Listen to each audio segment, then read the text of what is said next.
T.O. is joining us. He played in the big game as a member of the Philadelphia Eagles, one of the best wide receivers of all time. He ranks third all time in receiving yards, NFL Hall of Famer, two of the most famous initials in the game. T.O., welcome to Unleashed. Good. How you doing, man? We're good. It's nice good to meet see you. Pleasure. Now, you probably don't remember, but we've met. Oh, yeah? Yep. What about? Does that make you nervous? First impression? No, not at all. You know, I'm actually going to show you. So, do you remember Chattanooga at Alabama a couple years ago? Oh, yeah. I was a sideline reporter for ESPN, and I talked to you. That was 2016, before you got inducted. Oh, yeah, we had Alabama on the ropes Yep. for a little bit. Yep. Yeah. A little bit. A little bit there. No, yeah. that was a good game because I had to interview Nick Saban at halftime, and he was not happy. I know. But you remember that? It was, I think the score, it was like 10-3 It was 10-3. Yeah, so this is us. I wanted to show you right there. If I do one push-up, you'll take a golf lesson. I don't think I'm doing a push-up. Welcome back to Tuscaloosa. I'm joined by a very special guest, six-time Pro Bowler, Terrell Owens, who's also a former Chattanooga Mock. You spoke to the team this morning. What did he say? Well, just told them to go out there and believe. I'm telling you, I was watching, dude, if you watch his workouts right now on the gram, he looks just as good as ever. So, are you in town just in case a wide receiver goes down in this game? You're ready for a 10-day contract right there on the spot. Oh, I'm always ready. Yeah. Always ready. Yep. All right, that's what I figured. Like, what do you mean by that? What do you mean? Like, you tell your agent, no, just keep the phone lines open. No, I mean, I'm available. I love that. Yeah, that's what you do. I love that. It's like when you're engaged Oh, see, I was worried you were going to say that. and you're not married, you're still available. Yeah, Until you get that ring on your finger. You're You're on the market? Yeah. Yeah, look at that ring right there. I'm just saying. Well, she's taking everyone. Yeah. She's taken by someone who has a little bit of a bag. Man, I mean, geez. Yeah, look at that. Super Bowl ring. Yeah. Well, I'm more than just married. Yeah. Oh, man. You got one in the oven. And So yeah, I look very different than last time you saw me. Well, still But looking also, good. thank you, man. Thank you. Last time I saw you too, we were in the hotel gym. It was just you and me. You know those tiny hotel gyms in the South? Oh, yeah. And I told you I couldn't do a push-up, and you said, "I'll teach you how," and you did. I tried. Yeah. Do you remember this at all? Yeah. No, you don't. No, you I don't. remember. You said you tried. I mean, Yeah. it was a little bit of a struggle. Still can't do it. Yeah. And we made a bet, and we said if you lose, you would work on your golf swing or something, and if I lost, I'd do a push-up. Did you work on your golf swing? I didn't lose, did I? No, I don't even know what the bet was. No, I didn't lose. No, I didn't lose. Well, speaking of losing and winning, let's get to the big game. You know, you can't really say Super Bowl, right? Beep, beep, Yeah. Super Bowl. Right, yeah. It's a bad word. So the season that you all got here with Philly, it was 2004. You had what we thought was a season-ending injury in December. And you did all this treatment like hyperbaric chamber, microcurrent, stuff that was pretty new at the time. Right. How do you explain how desperate you were to play in that game and what lengths you were willing to go to? I don't really think of it as a desperate situation. I just knew up until this point, it's my ninth year. Wow. So, I mean, I started, after my third year in the league, I acquired a trainer. And honestly, that's where I started to know and learn and become very knowledgeable about my body as far as nutrition, as far as me lifting weights and things of that nature to really withstand the bump and grind, the wear and tear of my body. I honestly really sought out like what nutrition did for my body, not in terms of my performance, but even how I bounced back and recovered from a lot of injuries. Yeah. And so I think for the most of my career, I was pretty healthy until that particular game. And that was a situation where, I mean, they gave me a timetable. Rick Burkholder, who's still the trainer for Andy Reid at the Kansas City Chiefs. Yep, at the Kansas City Chiefs. We put a plan together in order to try to make it to play in the Super Bowl. And once I felt like there was a shot, then we went for it. Like, how many days before the game?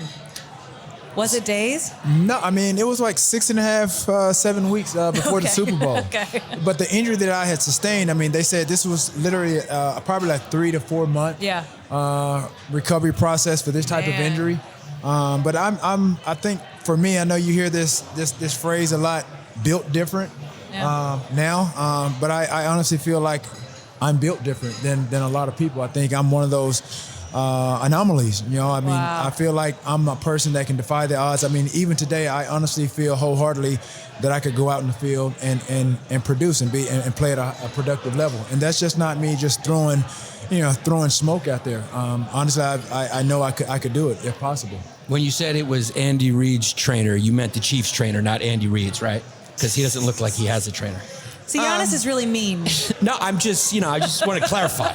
Andy Reid's team trainer. Yes. Got it. Okay, got it. Athletic head athletic trainer. Got it, because I was about to say, if he was Andy Reid's trainer, he needs to be fired. And Yannis, that's like the biggest deal of coaches bringing these guys with them to different teams. That's a huge deal, especially in college football. I feel like you hear a lot about that. Rick Burkholder, honestly, he's one of the best trainers. I played in 5 organizations, and no discredit to the others, but by far Rick and actually Andy too, as far as a head coach, by far the 2 best head coaches and trainers that I've had in my career. And I commend, not only just Rick Burkholder, but his entire staff to really put a plan together to make it to the Super Bowl.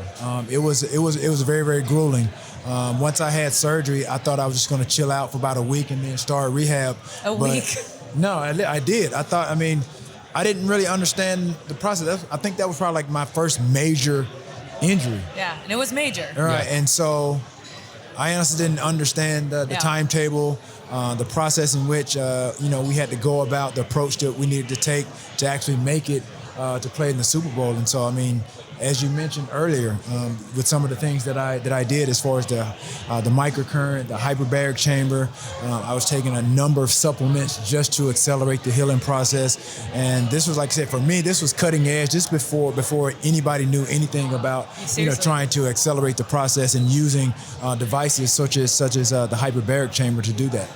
When you're playing and you're a little injured, or you're coming back from an injury, or you haven't played in a while and you play in the big game like that, do you feel anything, or does the adrenaline just kind of take over whatever you feel? Well, I think it's a little bit of both. But for me, I had a break in my fibula, and I tore all the ligaments in my right ankle to where they had to insert 2 screws in a plate. And so up until I started to do weight bearing, exercise and things of that nature, I was in excruciating pain. Day 1 after the surgery, I'm in a limo. I go because I had my surgery in Baltimore. Dr. Myers did my surgery. So I get in a limo back to Philly. I elevate my leg up all night, and then the next morning I go immediately into the training room to start rehab. And soon as I let my leg down, the blood started rushing to that area. It was by far the most extreme pain that I had ever felt in my life, and this lasted probably for about a week. So I did not look. I was not looking forward to waking up every morning and having to put my leg down. So that was something I had to get used to. But number one, I always put my faith in God. My grandmother always told me, when you put your mind to something, and there's a higher being, and you really truly believe that something is possible when the world say it's impossible, then you can accomplish those things. And I wholeheartedly believe that, along with the staff and the plan that we put forth to play. Even do you think that if you believe the Jets could ever win? Is it possible to believe in that? They won. They won a couple of games this year, and it didn't look so promising. Right. Even how about the Detroit Lions? I thought they was going to go 0-for. Right. And the Bengals only won 2 games last year, so anything's possible. Right. And they mustered out. The Lions mustered out 3 wins. Good point. Believe, guys. Believe. You got to believe. And also try to be built different. That helps too. And take a limo from your surgery. I think that expedites recovery. Well, if you thought for 1 second T.O. was going to get in an Uber and not a limo, you got another thing coming. Hey, well, they didn't have Ubers at that point in time. You're right. Even if they did, you'd be like, get me a helicopter to my apartment. Oh, that's good. I'm pretty reasonable. You know what I mean? I'm not high maintenance, and despite what people may believe. No, but you travel in style. Okay, is there one thing that you could agree you're a diva about? Everyone's got something. But what's a diva? What does that mean? Something you're kind of finicky about or high maintenance about. Because you have a relentless pursuit of greatness that makes someone a diva. See, I'm going to use that. I'm going to borrow that next time someone calls me that. How about, candles? Candles? You don't know about this. T.O.'s got a line of candles. Yeah, I didn't know that. absolutely. I'm in a little bit of a fight with my wife, and I want to know if I can get one before Valentine's Day. What is your discount code? We have to figure that out. I can call my business partner right now. We'll figure something out. I need I love something. All right, candles. my wife's very mad at me. I was in Vegas last night, so I got a lot of apologizing to do. I need 6 candles, and I need them sent to my home and lit before she gets home. I don't have 6. I have 5 at the moment. I could take 5. I have 5 at the Yes. moment. And- We have the Valentine's Day candle coming out. It's on pre-order right now, right around the corner for, actually, what's the day? The 7th or the 8th? The 8th. Oh, yeah. So pre-order started yesterday. They're already pouring them, all that type of stuff. And pouring them. Yep. Hell And so yeah. my Valentine's Day candle is called It's Me. Yeah, it's me. It's me, T.O. Right. It's made with the tuberose. Oh, I like And a tuberose. dark labdanum rose. Oh, sexy. Yeah. Are you a romantic? I wouldn't consider myself a romantic type, but I will pull out the stops if need be. Yeah, I'm okay. spontaneous. Oh, I wouldn't- spontaneous is good. Yeah. I mean, even with my candles, I mean, they have intention behind them. So Yeah. he mentioned my candle. So for all those that are listening, if you want to go check them out, it's go to the website sultryaura.com. Sultry I love aura. that you have candles. That's SOULTRYAURA.com. These aren't normal candles. These are sexy No, candles. these Right, are so- sexy. When you look at they're sexy candles. You can drip them on a body, Yeah. and they won't burn you. Can I No, ask no, you? we don't Can I have ask that. you? We don't have that. What goes best with your candle? Sade, a little Will Downing Jr., Keith Sweat. What am I? Ooh, What? Sade and Key Sweat will have you like her with one in the oven. Okay. I'm just telling you right now, that have you with one in the All right, oven. babe, you heard it there. We're gonna throw one of T.O.'s candles down, and I'm gonna knock you up. No, but God. there's honestly intention. There's always creativity behind the things that I do. So with Yeah. my candles, obviously I'm in the Hall of Fame, and so honestly, 2016 was the first nomination, and obviously I didn't get into. That's 20. when I talked to you. Right, I didn't get into. You were a little feisty. No, I wasn't feisty. I wasn't feisty. Well, we all knew you should have gotten in on your first ballot. Okay, yeah, we can say that. Yeah. So there's intention behind these candles. So Yes. at that time, 2016, honestly, for a lot of people that don't know, I was like, I wasn't highly recruited coming out of high school. Right. And so for me, I never thought I would play beyond the collegiate level.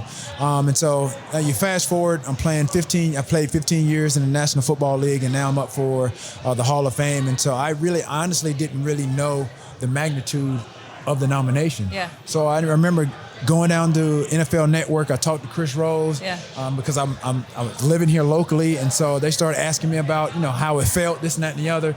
And I thought I was just doing just a regular interview. And so I go back home, I turn on ESPN, the interview is on, and they're just rolling clips of my career. Yeah. And I honestly, I almost got emotional, and I'm like, man, how did I get here? And I honestly, I had to sit back and think for a second. I'm like, man, come from a small town in Alexander City, Alabama. Man. I go to a small Division I AA school. A kid that, like I said, I got there on the heels of someone else. And now here I am, I'm nominated for the Hall of Fame. And I'm like, man, how did I get here? And so I just started thinking. And so obviously my desire was there to be whatever it was. And so I thought about the other 2 Ds that came to mind was my dedication and my discipline. Yeah. And so now I'm being talked about as, at this point, I'm number 2, number 3, 4, statistically behind the greatest receiver of all time in Jerry Rice. That's and great. so I'm like, man, how did I get here? And so to speed things up, with my candles, those are the 3 pillars of success. Those are my 3 pillars of success. Yes. Desire, dedication, and discipline. And it applies anywhere. Right. So I dedicated those scents Yeah. and fragrances to those 3 pillars. Yeah. Desire, dedication, and discipline. And for a lot of people that don't know, I just launched a wine with the Tommy Lasorda Family Wines Now we're company. I have a wine pairing candle as well. Goes good with the wine, the certain candle. Absolutely. How do you say you're not romantic and your business now is wine? He's a and candle candles? sommelier. I love it. Oh, no, that's cool. It's so funny. Somebody asked me about how if I was ever romantic, and I said I'm not really the romantic type, but I pulled out. I was engaged once. Yeah. And my ex my girlfriend, my ex now, she loved Brian McKnight. So we had been together. So we had been together for about 4 or 5 years, and so it was her birthday. Her mom came out. She was living in Phoenix at the time. I had purchased a place out in Paradise Valley. Okay. And so... Was this on the T.O. show? No, I don't think this was on the show. No, this wasn't on the show. We're on the T.O. show now. Yeah, I love that show. So, with that being said, so her mom was, I told her mom what I was going to do, what I was up to. So we went to dinner. Yeah. And we came back to the house, and little did she know, I'm good friends with Brian McKnight. Come on. We come back in the house, and I had Brian McKnight playing at the piano. That's so romantic. As she walked in. So that's the biggest stunt. That's about as romantic as I can get. Yeah, that's about as romantic as anyone can get. Yeah. You're a route runner, but you're not scared to call an audible once in a while. Not at all. Not at all. Can I ask you this question? Your story, like you just said, little improbable, didn't know you were going to make the league, came from a smaller school. We got maybe the best receiver in this game has a similar story. What do you think about Cooper Kupp? Phenomenal. It's amazing what he's doing. Especially coming off the ACL injury. That's a testament to with his rehab process and him having confidence and blocking out any mental things. And you have Odell, who also just went through an ACL and obviously trying to get back to that playing form of where he was when he was with New York Giants. And you're starting to see that. It's such a disservice and disgrace what happened there with the Cleveland Browns and OBJ. I saw you tweeting about that. Yeah. No, because I think it really highlights, really what the offense, the offensive coordinator, the head coach, and even the quarterback, how they did him. I think they did him dirty. It was just such a disservice, especially if you think about he played. Just compare his first 8 weeks of the season, in his last 9 weeks of the season. Within his first 6 weeks, he has 5 touchdowns. Yeah. So you can't say that's the athlete. I got you. You know what I mean? Yeah. So that has to fall on somebody's shoulders. Yeah. And I commend OBJ for being quiet because everybody wanted him to say something. Just because his dad came out and said something, that's not OBJ saying something. Right. You know what I mean? And I commend him with the maturity and the growth that he had going through all of that. I don't know if I could have been that quiet. Yeah. It'd be hard. And like you have to commend him with the growth that he's had over the last couple of years.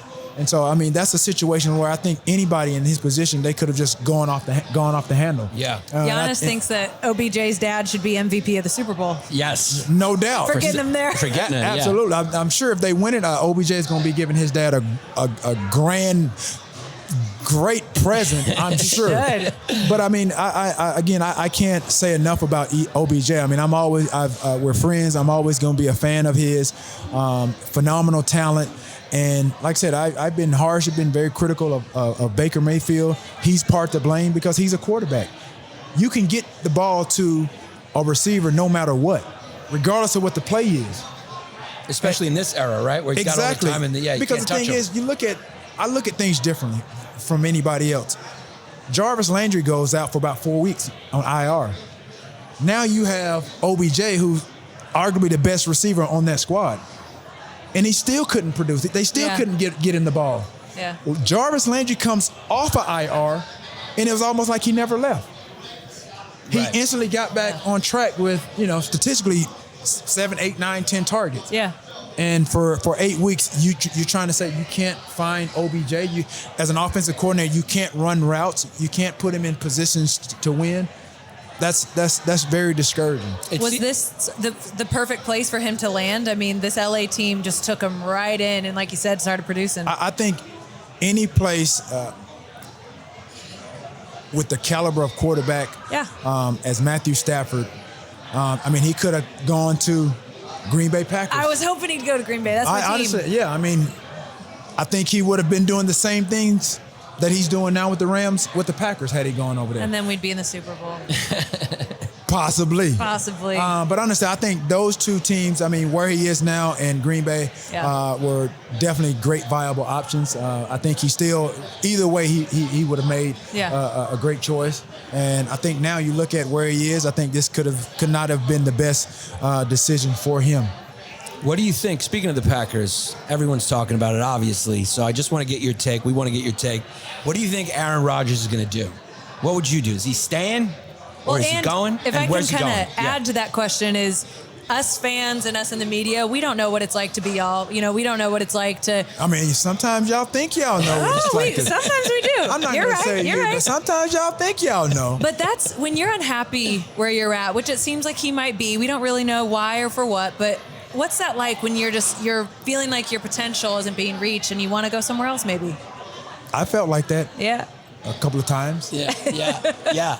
It's tough, and especially I think when you have someone of Aaron Rodgers' talent, who's been there for a number of years, you would think that he would have a pulse on, kind of moves that offensively or just as a team with management about making certain moves with certain guys.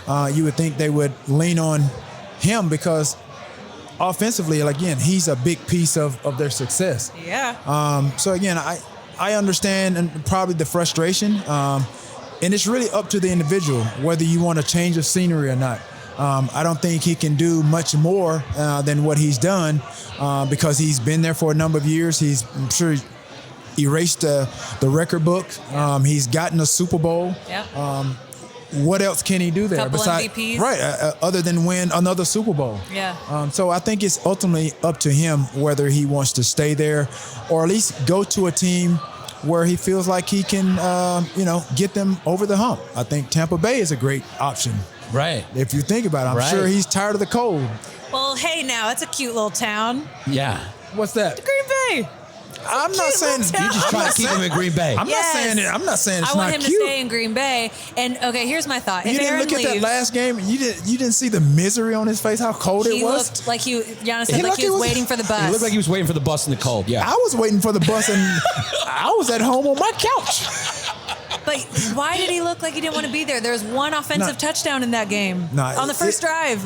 But it was a struggle for both teams to score. It was. Yeah. I mean, to play in those conditions, it's not easy. So again, I told you, media thinks they know what it's like to be an athlete. We do. We know. I mean, it's again, you get paid the big bucks, and like now, I don't like the cold. I don't like when it's 60 or 70 degrees here in I'm with LA. you. I'm with and you. I'm cold, and everybody's like, "How did you play in Green Bay? How did you play in Philly? How did you play in Buffalo?" Buffalo, I'm like, I got paid to do it. You have to, you know what I mean? You have to really, psych yourself. No, you don't really have to psych yourself out, but you get used to it. And if you're running around, it's only cold if you're just standing on the sidelines. Right. Not getting a lot of reps. In those big capes, Yeah. Right. Well, this conversation started with Cooper Kupp, and him and Jonathan Taylor are kind of neck and neck right now for Offensive Player of the Year. We're going to find out Thursday. Yeah, what do you think? I would probably lean more towards Cooper Kupp. I mean, just because of what he's done as a receiver and just the numbers that are just how valuable he is to that team. Yeah. He's historic. He's doing these numbers with Robert Woods, who's obviously lost during the course of the season. He's still putting up numbers, beating double teams, making big plays. Even with, like I said, a viable, a better than viable option with OBJ, who was complimenting and will be a benefactor to the coverages and everything that I'm sure that's going to be, leaning towards Cooper Kupp during the Super Bowl. Do you think the Bengals' pass defense is weak? Because stat-wise, they are. In What the do you Super see? Bowl. They're in the Super Bowl, You're right. so you can't say that they're weak by any means. And honestly, this is a scary team. Yeah, they are. You think about it; they have a chance, more than a good chance to win this game. Yeah, a lot of people are selling them short. I honestly say that because they beat the Titans and they beat the Chiefs. These are two good teams. Yeah. Speaking of the Chiefs, they're a great team. They're one of the top 2 teams in the league. Yes. And the Chiefs, again, they hit a stride to where, again, you would have thought. I mean, I'm sure it's a lot of people lost a lot of money because they thought that they were going to be in the Super Bowl. Yes. But again, Joe Burrows, he's no joke. Yeah. What do you see in his game? Swag. A lot of swag, What confidence. about his fashion? The chain, the turtleneck, the glasses. He stole that from The Rock. He needs a stylist. He needs a stylist. He needs a stylist. He's trying. Not bad for a white guy. He's trying. He Not looks bad like for a white guy from Ohio. Yeah, not bad for a white guy. He looks but like an English professor. Right, That but, turtleneck. Oh, that's but not fair. But regardless of that, when he puts that cape on, which is that uniform, he's honestly he's the real deal. And just think about where he's come from in terms of his play coming off an ACL injury. I think what we're seeing with Joe Burrow coming back from this injury, just think about Jimmy Garoppolo. That's what everybody kind of expected from Jimmy. Yeah. And I know I got off the subject with the team, but Jimmy You're a big was Niners fan over there. but Jimmy was. I think everybody expected Jimmy to play back to form before he got hurt, and he never got it. I don't know if it's a mental thing with him, but he never really got back on track. You kind of saw flashes of it, but Deebo Samuel, he was the MVP of that team. Yeah. He's the one that made that team go. He's incredible. Yep. Yeah. And it's unfortunate for Jimmy. Again, I think going into the playoff, had they gone a little bit further, I think this maybe would have saved his career a little bit with the Niners. Mm-hmm. But that last game, and I even said it, with some interviews, that team was only going to go as good as Jimmy G played. Mm-hmm. Yeah. Do you think if nobody picks him up, he's got maybe a second career as like a model or something? He's a good-looking kid. Too good-looking to play football? I got some a clothing line he can model. That's why I'm trying to set you up. And there's a clothing line. Yeah, I got a clothing line. You know what I mean? I'm telling you. That's what you call boom, Jason Kidd. Boom. Yeah, you see He's that? a handsome man. That was an assist. That was an assist. A layup. You know what I mean? But handsome, I mean, that can only take you so far. It can't take you anywhere on that gridiron. Yes. Well, you had a lot of TV love after your playing days. You're a handsome man. I mean, that's because, I do it on and off the field. You know what I mean? I have to prioritize. Okay, no, I really do want to ask you about that. I'm kind of a reality show junkie. Okay. And I really watched the T.O. show. I loved the T.O. show. Yeah, that guy is a character. He's a character, right? What's the best part and worst part about being on a reality show? Because I feel like the camera in your face, after a while, you don't even notice it, right? I don't know if I can say that there's a best and a worst part. I mean, it was something to get adjusted to. Yeah. But I kind of had the experience of being in front of the cameras, post-game interviews and things of that nature throughout the course of my careers. And once you start filming, it's like you don't even realize the cameras are there. Yeah, get your popcorn ready. Exactly. You know what I mean? Me and the camera, we're one with each other. Yeah. I think so. I mean? You love the camera loves you. I couldn't have said it any better. Yeah. Because I love me some me. Let me ask you this. So next year, who's picking you up? Because obviously you're going to be playing next year. You're still that's you're not possible. retired. Yeah. What team you want to go to? What quarterback you want throwing to you? Who needs you the most? Dude, at this point, what team can you save? I mean, there's a number of teams I could have contributed to in the playoffs. I mean, if the Tampa Bay Buccaneers would have brought me to that squad, they needed it. Yeah, I would be in the Super Bowl right now. Yeah, I'm guaranteeing it because they struggled in the first half. Yeah, because nobody could get open. Yeah, and again, and I get management teams. They're looking to really groom the younger players, but sometimes experience outweighs talent. Interesting. And I have a lot of experience with talent. So you think about, no, I'm just being serious. I'm just being serious. Can I just acknowledge the smoothness of that? That was like, boom. Yeah. But I'm just saying, look at how Tampa Bay struggled in that game. Mm-hmm. Yeah. Against the Rams, right? Yeah. First half, yeah. And then they came back.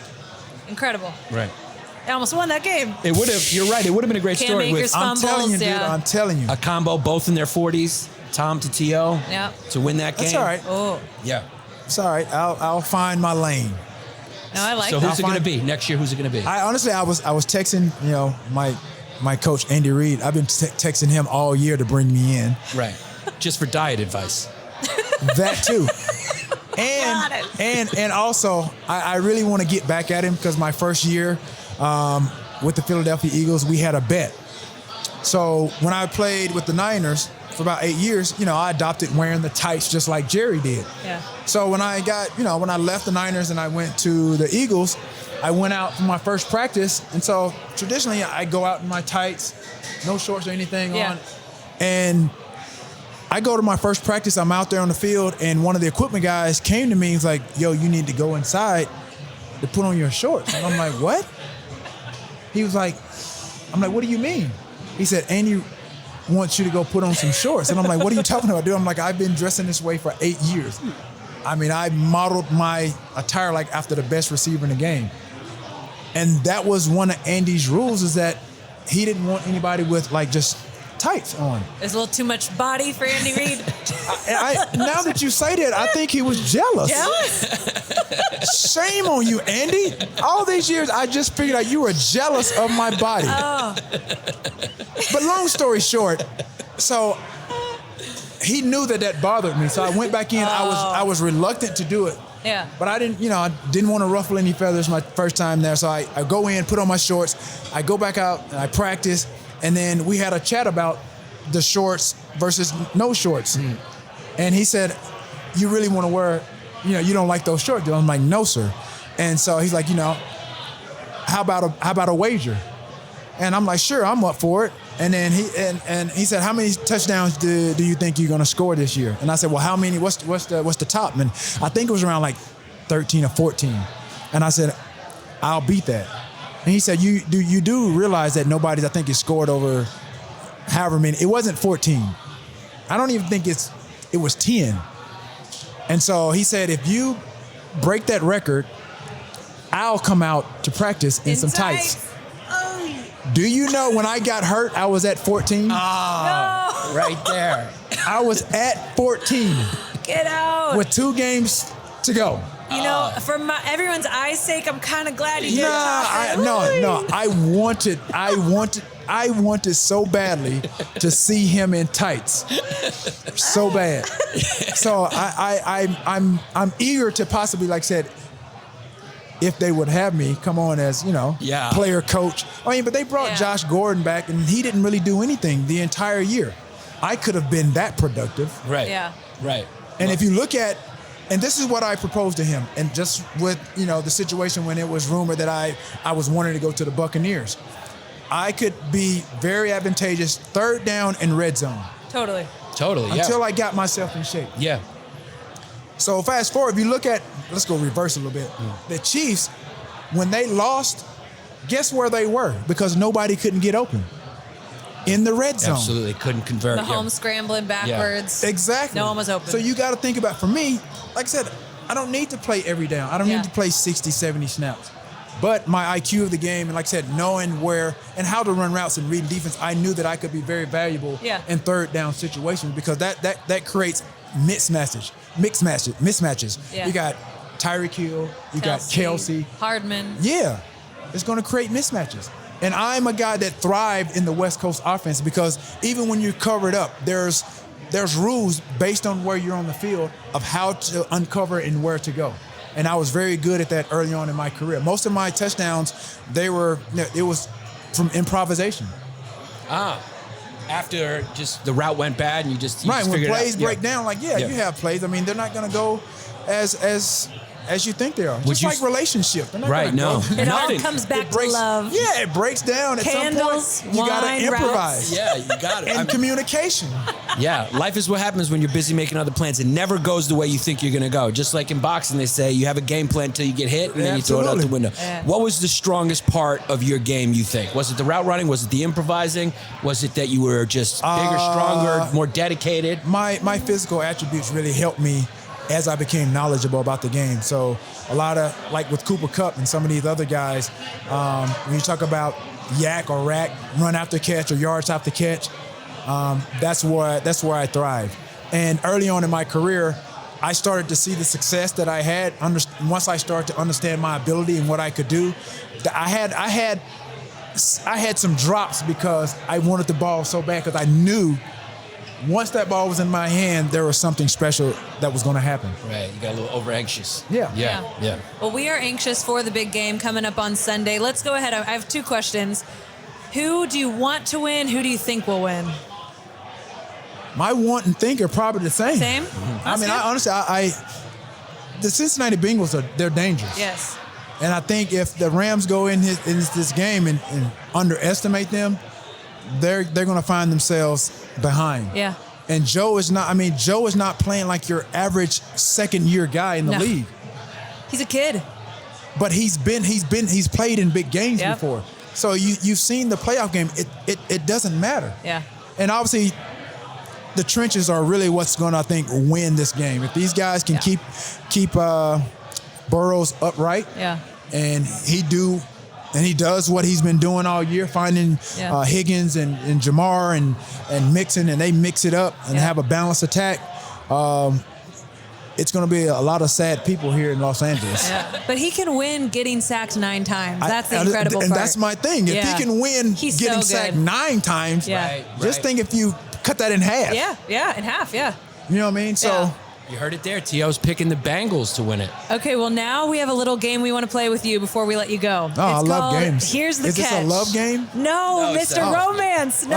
Oh, it's Valentine's Day is around the corner. It's getting warm over here. The candles, the wine. If you're going to get a candle, if you don't get T.O.'s candle, Daddy has a candle, other candles have no value. They're not T.O.'s candles. No, they're not. No. My candles are made with intent. Yes. You know what I mean? And love. Yes. Exactly. Okay, so the game is called Here's the Catch. So we're going to give you a scenario, and it's almost like Would You Rather. So we're going to give you a scenario, and you tell us if it's worth it once we tell you what the catch is, okay? Okay.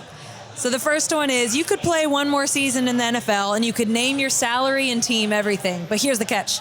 You have to be a kicker. Okay. Would you do it? He'd do it. You'd do it, yeah. Yeah, I think if Chad can do it, I can do it. Yeah, there you go. All right. They got an easy job, don't they, kickers? Oh. Yeah, it's He easy. hates kickers. I hate kickers. It's easy.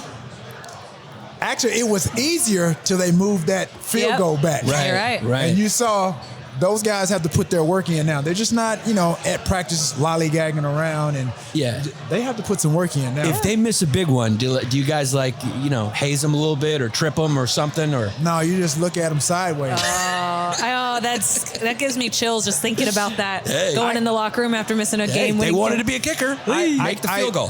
When I think about kickers missing field goals, I don't know what coach I was or what team, what game I was watching, but some kicker missed the field goal, and you could read the coach's lips, and he said, "That sorry SOB missed it." I don't know who. Every time people talk about kickers, that's what I think about. It's a lot cleaner than what people are saying on the other side of the TV. I'll tell you that in the town that he lost. Oh man, hey, those guys get death threats. Yeah, I know. It's kind of brutal. sad. It's brutal. Yeah. All right, here's another one. Here's the catch. Okay. The Eagles could have beat the New England Patriots in the Super Bowl, but here's the catch. After the trophy ceremony, when all your teammates go out celebrating, you had to stay and clean the entire stadium by yourself, seats, aisles, bathrooms, concourse, everything alone. What about it? Would you have done that to win it? Yeah, with the trophy right by my side. Yeah, there you go. All right. Absolutely. I'll be posing. I'll be TikToking, selfies. I'll be all over the internet. Yeah, as long as you can have your phone with you, you do it. Absolutely. Okay, cool. Yeah. All right, I get it. I'll be posing, all types of stuff. All you right. know what I mean? All right, yeah. I have more commercials than Baker Mayfield in the stands than his progressive. You know what I mean? Yeah, I got you. All right. Go ahead, Olivia. Okay. You are offered the opportunity to be the halftime performer at the Super Bowl. But here's the catch. You have to endure a major wardrobe malfunction on national TV. Is it worth it? You might come out in those tights, a little less than those tights. Oh, man. Man, the world might be in for a treat. I don't know. I mean, if Janet can survive it, I think I can survive it.